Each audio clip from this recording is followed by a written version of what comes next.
de Prensa Washington. ¿Cómo están? Muy buenas tardes y bienvenido. Volatilidad en las bolsas de Estados Unidos el día de hoy aquí en toda la costa este de Estados Unidos, porque el mercado de valores en este país se mueve precisamente en la ciudad de Nueva York. Una volatilidad que contrasta, por cierto, con lo que ha ocurrido, en el resto del mundo durante la noche y también el comienzo de esta jornada. Las bolsas en China, en Hong Kong, en Japón, en Australia y también en Europa marcaron considerables bajas en tercer día encadenado. Hoy día Bloomberg ha dicho que las pérdidas acumuladas por el S&P encadenadas en las últimas 3 jornadas son las más altas desde 1987, dejando atrás escenarios complejos como la crisis subprime, la crisis asiática de 1997 y también el COVID, cuando el mundo estuvo obligado a contraer y disminuir su consumo debido a las distintas cuarentenas que se produjeron a nivel global. En ese mundo, el presidente Donald Trump hoy día en la mañana ha marcado 2 pronunciamientos. El primero, respecto al pánico de los mercados. No sean idiotas, confíe, le dijo a los estadounidenses. El segundo, respecto a China, a quienes les dio esta mañana para renunciar al arancel recíproco del 34%. De lo contrario, Estados Unidos amenaza con subir un 50% más. Y entre medio un rumor que marcó toda la jornada.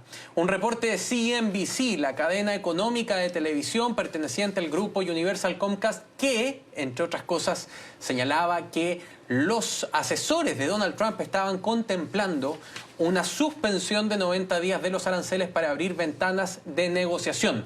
Algo que la Casa Blanca ha descartado, pero debo decirles, los mercados siguen mirando, porque alguno en la mañana de los analistas a los que consulté me dijo: cuando el río suena es porque piedras traes, y la verdad es que se han moderado bastante las bajas de las bolsas de valores en Estados Unidos a propósito de esta información durante la mañana. Dicho ese diagnóstico, abrimos esta mesa para conversar con nuestros invitados en esta jornada de Club de Prensa. Don Antonio Lacruz, analista político, espero que mi tierra lo haya tratado con mucho cariño durante esta semana. Fue muy bonita la experiencia, muchas gracias. Qué agrado y placer también haberlo tenido en Santiago de Chile, Antonio. Y don Rafael Bernal, periodista, analista político, gracias por estar con nosotros, Rafa. Siempre un gusto. Bueno, hablemos del elefante en la habitación, ¿no? Han pasado 3 días comerciales, laborales, desde que se anuncian los aranceles, Antonio.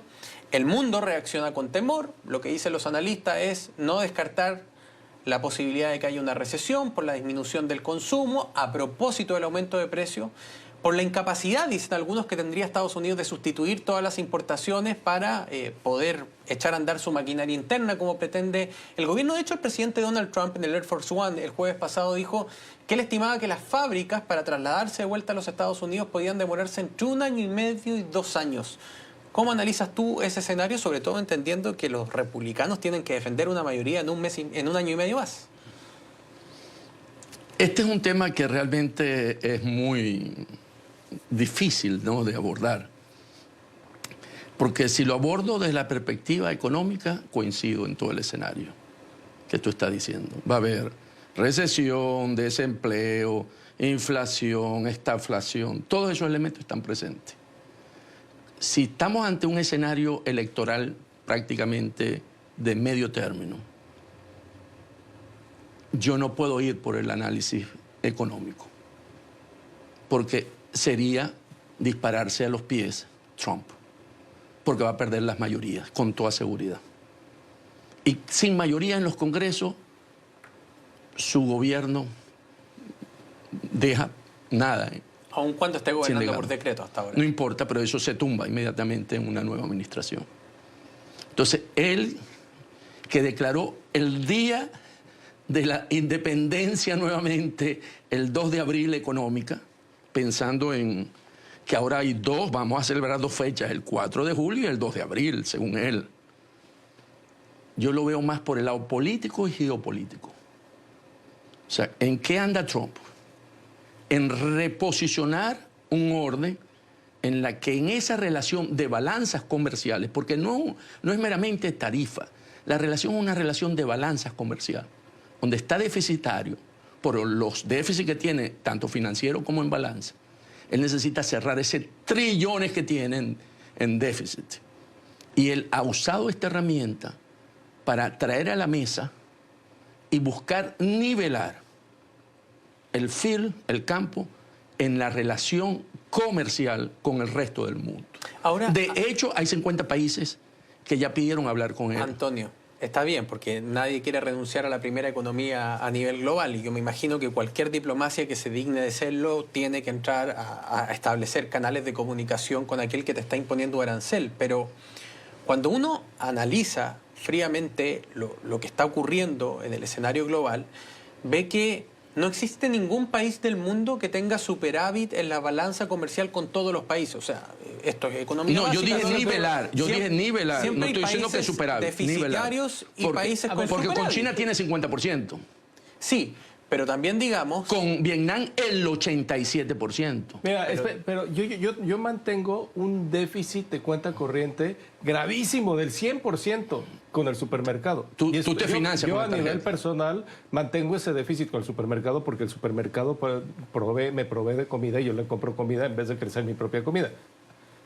Eso es la base del comercio. La idea de que un país tenga que mantener ese superávit, lo único que denota es ignorancia, que si nos metiéramos del lado de que si el neoliberalismo y el movimiento globalista en los últimos 40 años se excedió en muchos puntos, sí, fácil, pero comprarle bienes a Vietnam no es intrínsecamente malo. Comprarle bienes a Vietnam y no exigirle a Vietnam que traten a sus trabajadores de una manera justa, como lo trataríamos aquí, lo que se hizo, por ejemplo, con la renegociación del Tratado de Norteamérica, que luego no se implementó, ¿no? Las nuevas negociaciones, la parte laboral de esa negociación.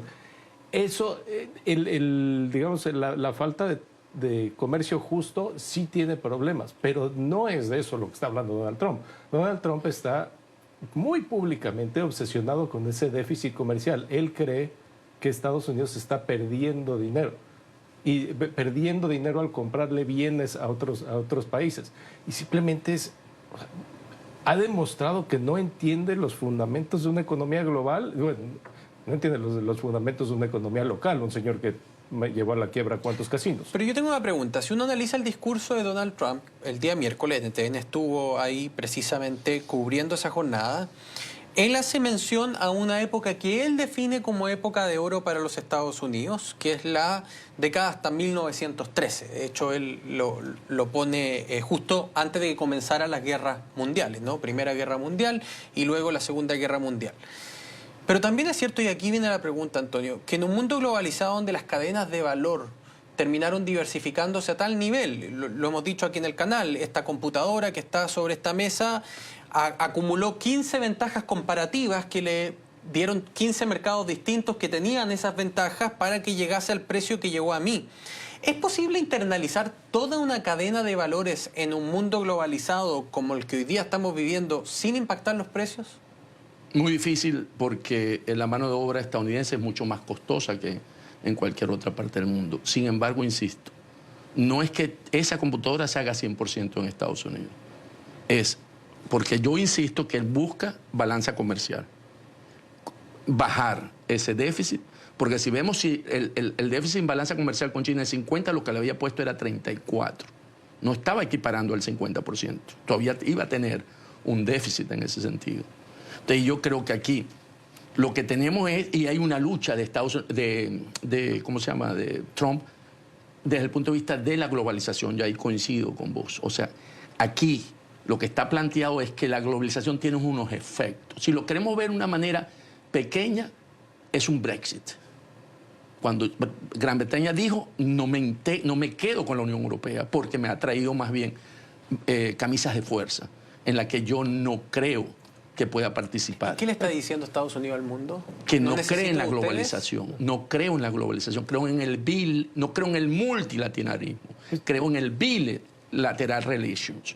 Y por eso él espera negociar con cada uno de estos países una relación distinta en términos comerciales. Pero, ¿qué te parece el caso, por ejemplo, de Colombia o de Perú, que tenían tratado de libre comercio que estaban ratificados por ambos congresos y que llega un presidente, porque además aquí ni siquiera estamos discutiendo si es que objetivamente la orden ejecutiva que establece el estado de emergencia económica cumple con los requisitos y el espíritu de la norma. La parte no, legal. Pero muy probablemente no. No, ¿no es cierto? no. Muy probablemente no. Entonces, un presidente que gobernando por decreto se pasa 20 años de historia entre ambos países, con ambos congresos habiendo participado, con equipos de alta negociación en relación bilateral, con países con los que Estados Unidos no tiene déficit comercial, no tiene aranceles en sus productos y les impone igual el 10%. ¿Qué confianza puede construir un país a nivel global en el bilateralismo? Ni siquiera hablemos de multilateralismo, con socios que en el sur del mundo pueden ser pequeños al lado de Japón o de Corea del Sur o de Vietnam,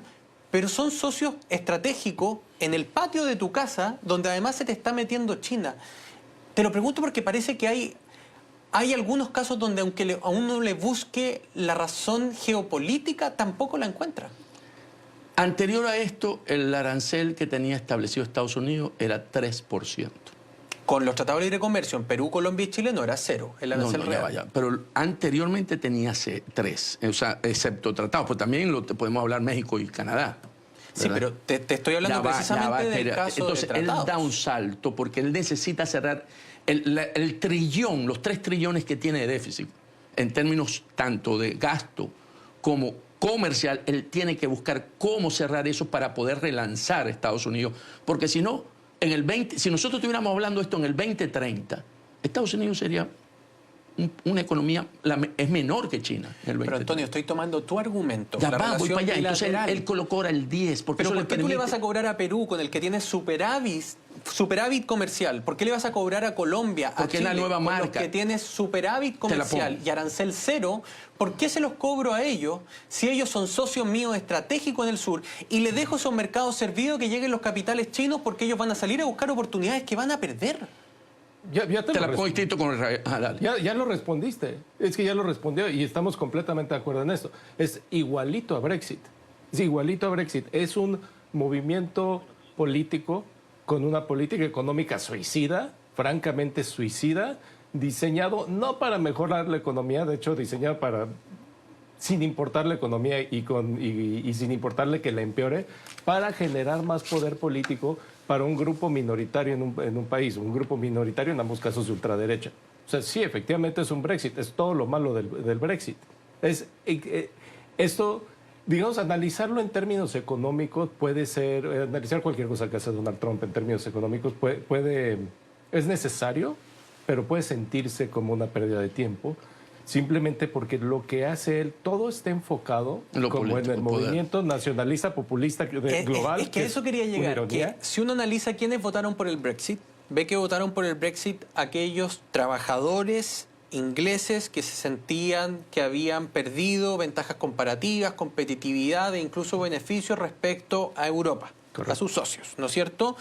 Y ahí se genera una suerte de caldo de cultivo donde empiezan a aparecer las consignas populistas y finalmente termina ganando el Brexit. Yo hoy día en la mañana estaba viendo Fox News, que es una cadena conservadora de Estados Unidos, y veía, por ejemplo, hablar al presidente de los ganaderos, al presidente... ¿Está contento? Claro, no, pero evidente que sí. Al presidente de los camarones, ¿no es cierto? O sea, todos felices. Todos felices porque ya no están obligados a competir con los aranceles que habían antes. Hay brechas arancelarias que permiten que sus productos sean más competitivos. Pero resulta que los grupos de intereses no representan al consumidor final, que es el que lo va a tener que pagar desde el bolsillo. Correcto. Y ahí está mi tema. Si Trump ganó por la economía, ¿es conveniente esto? No, Trump ganó porque hizo campaña, por el momento político. Volvió a ganar por el momento político y lo supo aprovechar, algo que sabe hacer muy bien Donald Trump. Llevamos una década de esto, ya no es nada nuevo. Pero la economía era en todas las encuestas el número 1. Si alguien me hubiera dicho hace 6 meses, cuando fue la elección, más o menos 6 meses, que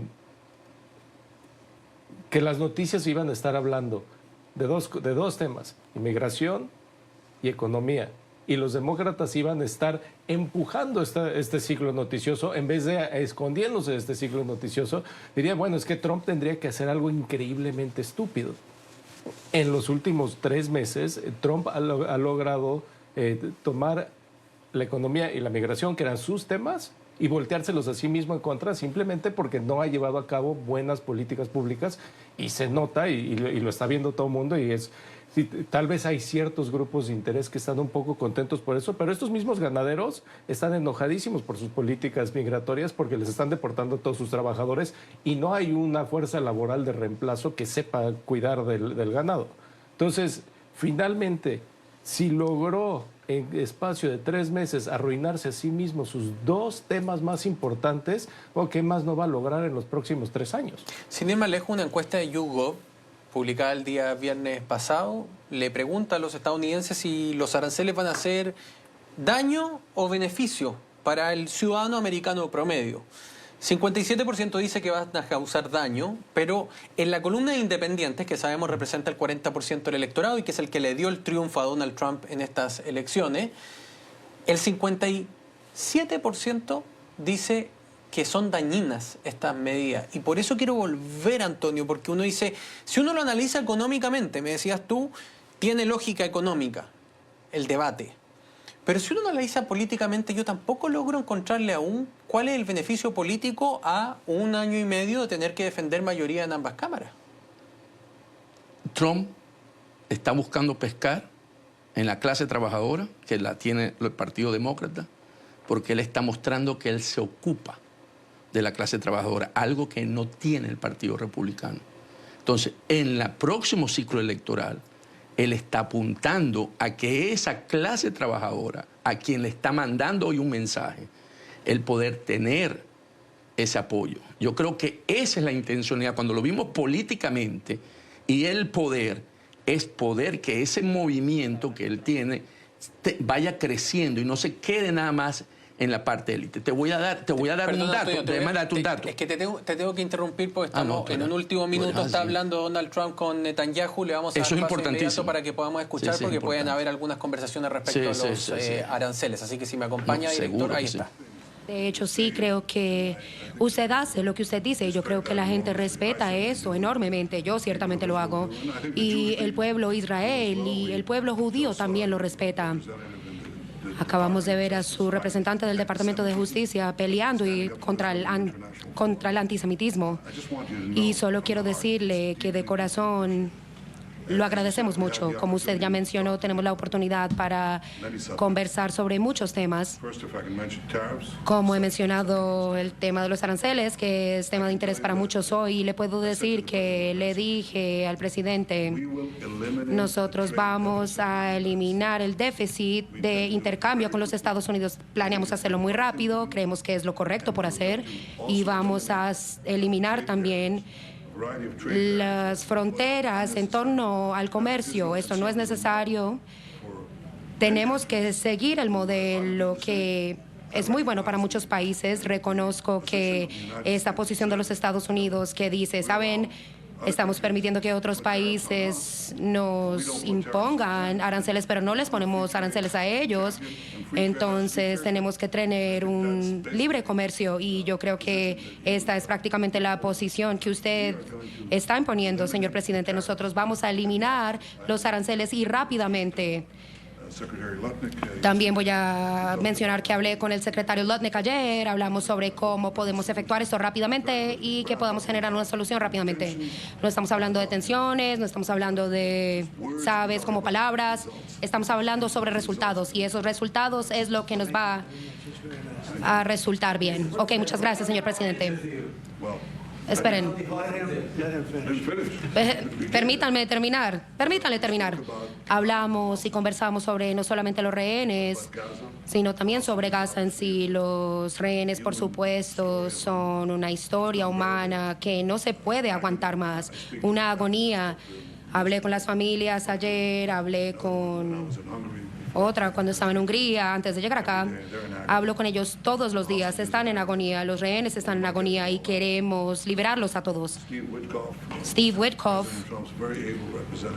el muy habilitado representante de Donald Trump, está trabajando en otro acuerdo que esperamos sea exitoso y estamos muy comprometidos con liberar a todos los rehenes, pero también queremos eliminar a los terroristas maldadosos de Hamas y queremos que la gente de Gaza escoja libremente hacia dónde quieren ir, porque deben tener esta opción. Y el presidente expuso su visión, que ya hemos discutido también, incluyendo los países que quizás podrían estar dispuestos a aceptar a los palestinos a su propia libertad. Esa es otra cosa que discutimos. Pero los rehenes estaban justo arriba de la conversación, eran prioridad. También hablamos sobre la situación en Siria. Hemos tenido buenas relaciones también con Turquía y hemos acordado que no queremos ver a Siria ser utilizada por nadie, incluyendo a Turquía, porque Turquía es un país que ha tenido una gran relación con los Estados Unidos. El presidente Donald Trump tiene una gran comunicación con el líder de Turquía, así que queremos evitar ese conflicto. Y yo creo que no podríamos tener un mejor interlocutor que el presidente de Estados Unidos para este caso. Y también hemos discutido temas de Irán. Miren, ambos estamos juntos en la meta de que Irán no puede adquirir ni tener plantas ni armas nucleares. Yo creo que esto lo hemos acordado y que a pesar de que pase lo que pase, que ellos no puedan tener armas nucleares. Este es el final de mi discurso. Señor presidente, vamos a tener directos. Por favor, espere un momentico. Estamos teniendo directas conversaciones con Irán. Y ellos han iniciado, y esto va a pasar el sábado en una gran reunión. Vamos a ver qué sucede, y yo creo que todo el mundo está de acuerdo con que el acordar algo sería preferible a hacerlo obvio, y lo obvio no es algo o en lo que yo me quiero involucrar, y en lo que francamente nadie quiere involucrarse si pueden evitarlo. Así que vamos a mirar a ver si lo podemos evitar. Pero esto está llegando a ser a un punto muy peligroso, territorio muy peligroso. Así que espero que estas negociaciones sean exitosas. Esto es en el mejor interés de Irán. Esperamos que esto suceda. Y tuvimos muchas buenas conversaciones también. Aprecio mucho lo que mencionó sobre las tarifas. Muchos países se han aprovechado de nosotros y ya no podemos permitir esto más. Ya no podemos permitir esto. No podemos ser los estúpidos más. Y esto todo sucede porque las personas que se sentaron en este asiento, no su asiento, mi asiento, y ellos permitieron que cosas sucedieran en nuestro país que no debieron de haber nunca pasado. Entre eso, los aranceles, el intercambio comercial.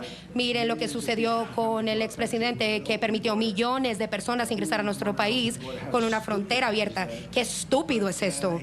Pero él permitió que millones de personas entraran, y de estas millones de personas, creo que fue como 21 millones de personas, pero digamos que 3 de ellos eran criminales serios y narcotraficantes y miembros de maras, de cárceles. Todas estas cárceles fueron vaciadas hacia nuestro país por esta frontera abierta de México hacia acá, pero también entraron de Canadá, muchos de ellos, pero generalmente hablando sobre la frontera sur. Y es muy lamentable que ahora estamos trabajando muy duro para sacar a esta gente, a los asesinos, a los criminales, a los narcotraficantes, a los que necesitan estar en un asilo mental, porque también nos vaciaron a todos los locos en nuestro país, y esto es una desgracia que tenemos que trabajar tan duro. Y luego tenemos a jueces que intentan proteger a esa gente, pero nos protegieron a nosotros cuando ellos estaban permitiendo que entraran, pero ahora no quieren que salgan. Pero yo creo que estamos haciendo un gran trabajo. Las fronteras en este momento son lo mejor que han sido. Incluso la más fuerte, o podría compararla con mi previa administración, pero ahora está más fuerte. Pero ahora la gente que está entrando en el país está entrando legalmente, y estamos avanzando con eso, porque igual necesitamos que gente entre al país, pero necesitamos a gente que ame nuestro país, que le tenga aprecio a nuestro país. Así que en ese punto es que estamos. Así que con eso, preguntas. Bueno, sí. Bueno, ¿usted permitiría que los mercados se abran ahí? Quisiera ponerle de pronto una pausa para poder analizar el tema. Bueno, no hemos analizado esto, pero tenemos muchos países que quieren negociar algunos tratos con nosotros, tratos justos, y ciertamente en algunos casos van a estar pagando algunos aranceles importantes, pero habla también algunas negociaciones. Hoy hablé con el primer ministro de Japón y tuvimos una muy buena conversación. Ellos van van a venir. Y yo les dije, una de las cosas es que ustedes van a tener que abrir su país porque nosotros vendemos 0 carros en Japón y ellos han vendido muchos carros en nuestro país y ellos realmente no toman mucha parte de nuestra agricultura, pero no toman lo que realmente deberían estar tomando. Así que tenemos una gran relación con Japón y queremos mantenerlo así, pero ellos van a venir para que podamos negociar y otros países también van a venir con China. Como ustedes saben, en contra de mi declaración, ellos han impuesto un 34% de aranceles sobre la ya ridícula imposición, y si esta imposición no es removida para mañana antes de las 12, les vamos a poner una sanción adicional. Así que durante estos años ellos se han convertido en un país muy rico porque esta gente, reitero, la Casa Blanca fue quien permitió que eso sucediera y cientos de millones de dólares se han malgastado y esto no debería ser así. Yo tengo una gran relación con el presidente Xi Jinping y espero que esto se mantenga así. Tengo gran respeto por China, pero ellos no pueden hacer esto porque tenemos una oportunidad a esto y ningún otro presidente va a hacer esto, lo que yo estoy haciendo. Así que les voy a decir una cosa, es un honor el hacerlo, porque nosotros hemos estado siendo destruidos por el sistema. Saben, tenemos 36,000 millones de déficit y el motivo es porque las personas permitieron que eso sucediera. Así que vamos a estar hablando con China, vamos a estar hablando con muchos diferentes países y yo creo que, saben, sí podemos hacer un gran y justo trato, en especial para los Estados Unidos, nada para los otros. Se trata de Estados Unidos primero, y no pusimos a Estados Unidos primero, la pusimos de últimas. Por eso la gente que estaba en la posición en la que yo estoy hicieron eso. Ya no vamos a aguantar esto más. Usted. Señor presidente. Bien, son las declaraciones de Donald Trump en el Salón Oval en su reunión bilateral con Benjamín Netanyahu, primer ministro de Israel, quien lo está visitando hoy día. Vamos a separarnos un minuto y a la vuelta analizamos lo que hemos escuchado junto a Antonio de la Cruz y a Rafa Bernal. Pausa y volvemos.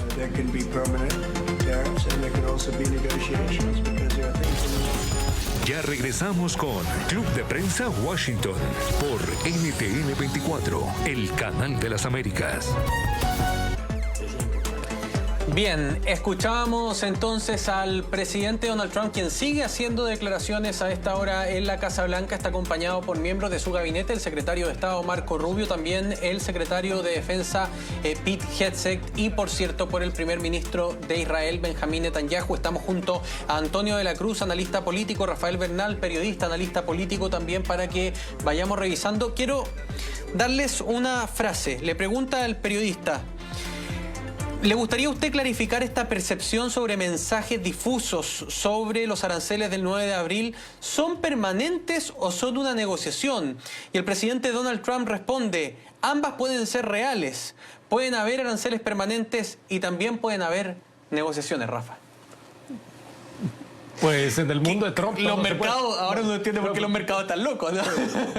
Pero refleja algo muy claro. El liderazgo de Trump depende mucho en su capacidad de ganar elecciones. Y eso quiere decir que se ponen detrás de él muchos conservadores y republicanos que no necesariamente están de acuerdo entre ellos. Y él mismo nunca ha sido alguien que tenga un mensaje consistente, que tenga un entendimiento consistente de fenómenos económicos, políticos o cualquier otro... O médicos, por ejemplo, nos dimos cuenta en el COVID. Que no entiende muy bien, eso en la ciencia no se le da muy bien el habla.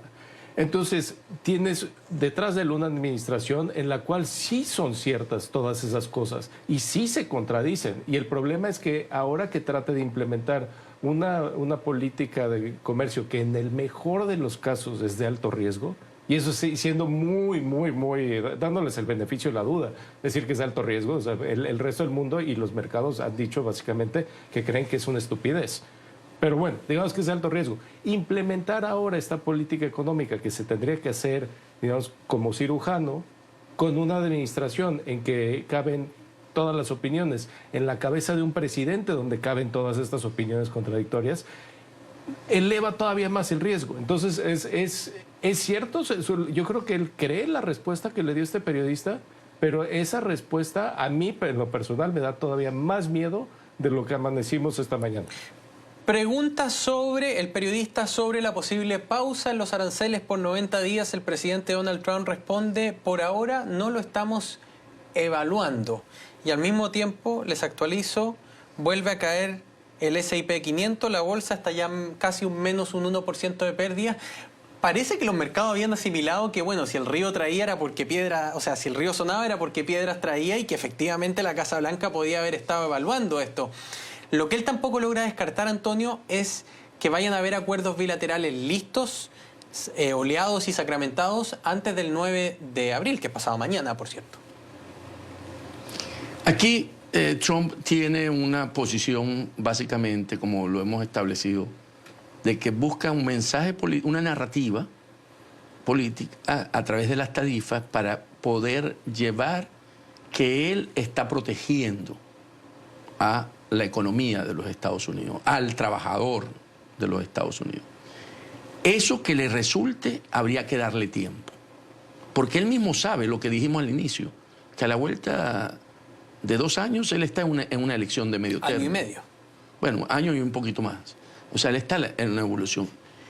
Y ese no es su proyecto, él no quiere perder esa elección de medio término, ¿verdad? Entonces, yo creo que él está usando la narrativa para conquistar un sector que necesita seguir aumentando para consolidar, pero que se traduzca en dinero en el bolsillo, habrá que esperar las otras medidas, que es lo que él dice.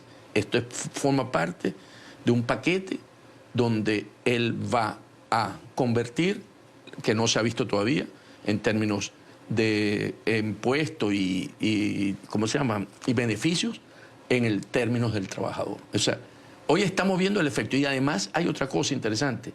Él no se deja intimidar por el Wall Street. En una administración distinta que no estuviera él, estuvieran muy preocupados toda la dirigencia política. Él asume el costo político, vamos a llamarlo así, de la caída de la bolsa, porque él confía en que al final él va a lograr su objetivo de sentar a los países a negociar bilateralmente. Curiosamente, eso es básicamente, le está diciendo a la gente, como los neoliberales en la época de la austeridad de los 90s, hay que apretarse el cinturón para que salgan bien las cosas. Milei lo hizo en Argentina. Pero hay que recordar que cualquier Pero persona... Milei venía, perdón, Rafa, que nos vamos a tener que ir a la pausa, pero Milei venía de un país en ruina. Estados Unidos venía de los mejores índices económicos de su historia reciente. O sea, y una generación que ha vivido caídas económicas una tras otra desde el .com en 2001. Le voy a poner pausa a lo que está diciendo Rafa, hacemos un alto y estamos de vuelta con más Club de Prensa. Ya regresamos con Club de Prensa Washington por NTN 24, el canal de las Américas. Bien, seguimos haciendo este Club de Prensa desde el Centro Internacional de Prensa NTN 24 en Washington, D.C., acompañado de Antonio de la Cruz, de Rafa Bernal, analistas políticos, colega periodista también. Oye, estábamos en la pausa y yo estaba revisando mientras habla Trump, que sigue hablando, le contamos como lo estamos viendo en pantalla, hasta ahora sigue hablando el presidente Donald Trump, cómo la bolsa va fluctuando con cada oración que Trump dice. O sea, los mercados intentando buscar el más mínimo detalle para vislumbrar si es que hay luz al final del camino, Rafa. Es impresionante cómo Wall Street, en la década que Trump ha sido el Trump político que conocemos hoy en día, le ha dado el beneficio de la duda en cada esquina. Ya lo conocen, ya lo han visto mentir, ya lo han visto hacer campaña de la manera que hace campaña, lo han visto ir en contra de cualquier ortodoxia económica y todavía están ahí sentados pensando, pero yo creo que tiene un plan este señor, ¿eh? ¿Cuál plan? Su plan ya está en pie, ya está en la Casa Blanca, tiene mayorías en la Cámara y en el Senado. Ese era su plan.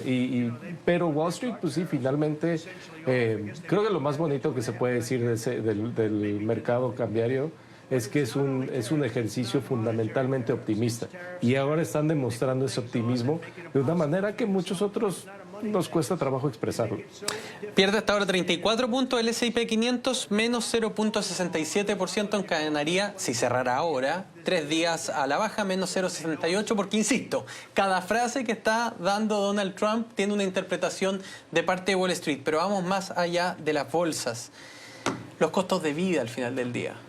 ¿Va a afectarle esto al ciudadano promedio estadounidense? Totalmente. En una guerra comercial va a afectarle. Y aquí, para mí, que no lo hemos tocado, lo más crítico no son las tarifas, sino a China. China pareciera que tomó la decisión de confrontar ya a Estados Unidos. Yo veía ese escenario en el 2030, pero tomó en el 2025, 5 años antes, la decisión de enfrentar y crear un polo para generar eso que da la globalización alrededor de él, crear esa economía globalizada en torno a China. Y allí es inteligente precipitar esta pelea. Tú decías, yo me la imaginaba en 2030. ¿Era inteligente precipitarle que se diera ahora iniciando el mandato de Trump? Es que Trump fue el que lo provocó. Por eso, ¿era necesario provocarla? Sí, porque en el 2030 China es la primera economía del mundo y tiene toda la fuerza. Y Estados Unidos no iba a tener lo que hoy tiene como fortaleza de ser la primera economía del mundo. Iba a estar muy cerrado, pero la economía más grande del mundo en el 2030 es China. Se proyecta que va a ser China. En ese momento las ventajas están al lado de China. Hoy no están todas al lado de China. Es una economía, la segunda economía, pero no es la primera economía del mundo. Entonces, Estados Unidos es la primera economía, el primer poder militar. China en el 30 puede ser el primer poder militar. Ahora, también. ¿no es paradojal, Rafa, esto de que la China, comillas, comunistas, sabemos que tienen un capitalismo controlado, Un que la China capitalismo salvaje. comunista sea la que salga digamos, a cortejar al mundo, a invitarlo a hacer negocios de manera libre, y el padre de la libertad económica que le puso el paradigma al mundo durante la última mitad de siglo, que hace con el proteccionismo propio keynesiano de un socialismo? Mira, hay que decir que los chinos como comunistas son muy malos comunistas, muy malos para ser comunistas. ¿Qué fue hace 30, 40 años? ¿No fue Deng Xiaoping que se dijo que ser rico es glorioso? Obviamente tienen un sistema autoritario capitalista. O sea, eso ya lo sabemos todos. Lo que sí tenía Occidente, sabiendo que aparte China es un país enorme, simplemente la población, que son 3, 4 veces de la población de Estados Unidos, lo que tenía Occidente y sus aliados por el Japón, Corea del Sur, casi todas las Américas, Europa, Canadá y Estados Unidos al centro de eso, es que todos esos países creían en ciertas reglas, cierta democracia, sí muy basadas en la posguerra, que tiene las desventajas. Rafa, no me odies, te tengo que interrumpir. Pero si Estados Unidos no cree en eso, entonces, ¿cuál es nuestra fortaleza? Es que, ustedes saben, tenemos compromisos con el avisaje, hacemos pausa y ya estamos de vuelta con más Club de Prensa. Ya regresamos con Club de Prensa Washington por NTN 24, el canal de las Américas. Bien, ha sido un programa intenso de conversación junto a Antonio de la Cruz. Antonio, muchas gracias. ¿Cuándo lo vuelvo a tener acá? Cuando me invite. Porque estuvo muy entretenida esta conversación. Antonio, placer. mil gracias. Muchas gracias. Rafa, qué placer haberte tenido acá también, ¿no? Muchas gracias. ¿Podríamos hacer este panel permanente o está bien? Claro. Y a todos ustedes, muchas gracias por haber estado con nosotros. Nos reencontramos mañana a la misma hora. Club de Prensa, Washington, D.C.